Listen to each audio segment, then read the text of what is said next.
High up in the mountains of Silver Ridge, where the wind whispers through pine trees and snow kisses the peaks, there lived a wolf named Kyle.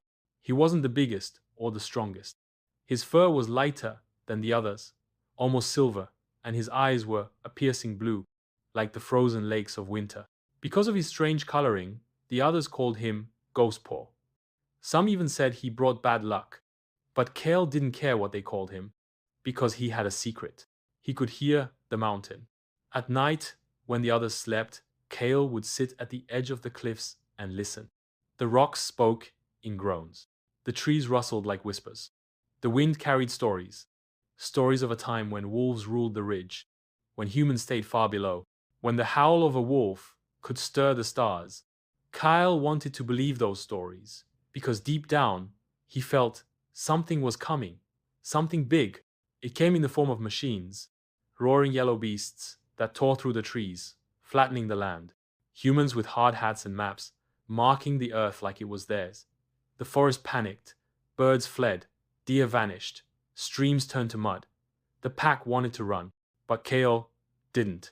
He wanted to protect their home, so he did something no wolf had done in years. He howled. Not just a regular howl, but a deep, ancient cry. One that echoed through the valleys and shook the trees. And then silence. Until another howl answered.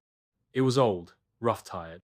An ancient wolf named Ronin stepped out from the shadows the next night. Scars across his face, a limp in his step. He'd been living in the ridge's hidden valley, the heart of the mountain, as the stories called it. Ronin told Kyle the truth. Silver Ridge wasn't just home, it was sacred. Beneath its rocks ran an underground spring that gave life to the entire region. If the humans drilled further, they'd poison the waters forever. But there was still a way to stop them. Not with claws, not with teeth, but with a voice.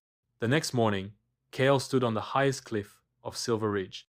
The machines had arrived at the base, blades spinning, earth shaking. He tilted his head back and howled, a sound so pure, so haunting, it stopped birds in mid-flight. It traveled down the mountain, through the forest, past the rivers, over the town. People looked up, they listened. It was the sound of something ancient crying out not in rage, but in warning. One by one, other wolves joined. Not just from Kale's pack, but from far-off territories. Old rivals, lone wolves, even Ronin. A chorus of howls. A mountain rising in song. And then, silence. The next day, the machines didn't return. Whether it was the noise complaints, a change in legislation, or something no one could explain, construction stopped. Silver Ridge was declared a protected sanctuary. The humans stayed away. And Kyle?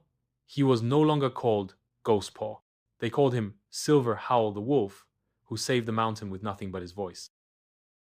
And if you ever hike Silver Ridge on a quiet winter's night, stop and listen.